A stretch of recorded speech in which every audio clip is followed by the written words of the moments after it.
Okay, so this is the type of problem I think it's a lot of fun, but I don't know. Maybe I'm crazy. Sine alpha equals 3/4. Alpha's in quadrant 1.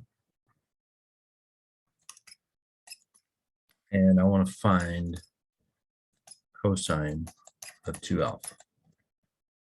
Okay. So first of all, I need to know that cosine 2 alpha is cosine squared alpha minus sine squared alpha. I could do the rearrangement here of this formula to using the Pythagorean theorem, cosine squared alpha equals 1 minus sine squared alpha. But I prefer to use basic trigonometry to kind of set this up. And so that I don't have to like know instinctively what the right step is. I just have a pattern of work. So I'm going to be here. Here's my alpha, 3/4. Why is this 3/4? Because sine of alpha is opposite over hypotenuse. Then I find the missing side, which is the square root of 7. I skip over the work because I know you guys can do the Pythagorean theorem. And that means that cosine alpha is the square root of 7/4. So now I'm ready to substitute. Square root of 7/4 squared minus 3/4 squared equals 7/16 minus 9/16, which is minus 2/16, which is minus 1/8. Now, quick point here. You do need to be careful here about whether this is positive or negative. It turns out to be irrelevant in this formula because cosine squared is going to eliminate whether this is positive or negative. It's going to make this positive.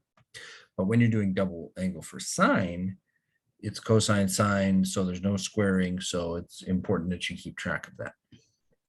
Notice that my answer here comes out as negative, which is interesting, but also makes sense because if we think about being in quadrant 1 and we have the sine of alpha up here at 3/4.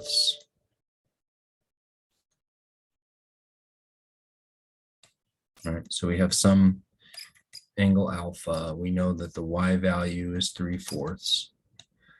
And then we're doubling this alpha. Well, that puts us over here in quadrant 2 for sure. There's no way for us to be over the 45-degree mark and not end up in the other quadrant. And how do I know I'm in the over 45 degrees? Well, because of how big 3/4 is. I don't know off the top of my head what the square root of 2/2 is in terms of its size, but my instinct is that 3/4 is bigger than that. So what is the square root of 2/2? Well, the square root of 2 is 1.4. So square root of 2 divided by 2 is going to be 0.7 something. Yeah, 0.707. So it's actually not that much bigger, but it definitely puts us, so alpha, in other words, is a little bit bigger than 45 degrees. And that puts us over this. And actually, this is a pretty small number, pretty small negative number. So that makes sense that it's just over 45 degrees, because when we double it, it'll be just over 90 degrees, which puts us here. And then we have this value. The idea here is to do this exactly without a calculator. Again, the calculator could be a tool to help you do some of this. And you could, I suppose, use a calculator as long as you know how to use previous answers to move yourself forward. Like I just took the inverse sine of 3/4, doubled it, and now I'm going to take the cosine of that answer. And indeed, I get negative 0.125. But the work and the thinking through that is an important part of what you need to be able to kind of demonstrate. Now, remember that the triangle approach is only one approach. The other approach is to use the Pythagorean theorem. This is the Pythagorean theorem in general, which I could use to substitute here. But I could also just use the Pythagorean theorem to solve for cosine squared, right? Cosine squared alpha equals 1 minus 3/4 squared. So that's 16/16 minus 9/16, which is 7/16.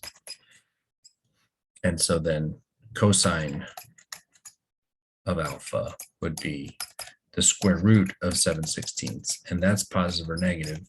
Maybe taking the square root helps you remember about the positive or negative in a way that this picture doesn't really help. So I don't know what's better for you. But again, this would be positive. Cosine alpha will be positive because we're in quadrant 1. But when we double it, it ends up being negative. But that comes out in the math. So yeah, these are fun problems. You can make them up all day long. Give yourself,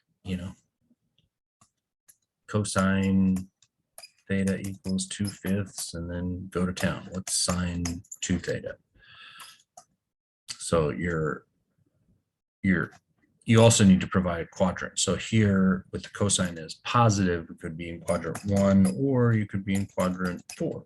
So if you want to try something a little different, try cosine theta equals 2/5 when you're in quadrant 4, finding sine of 2 theta.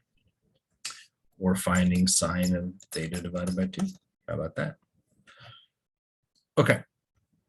I'll leave those kind of for you to chew on, and we'll see you in the next video.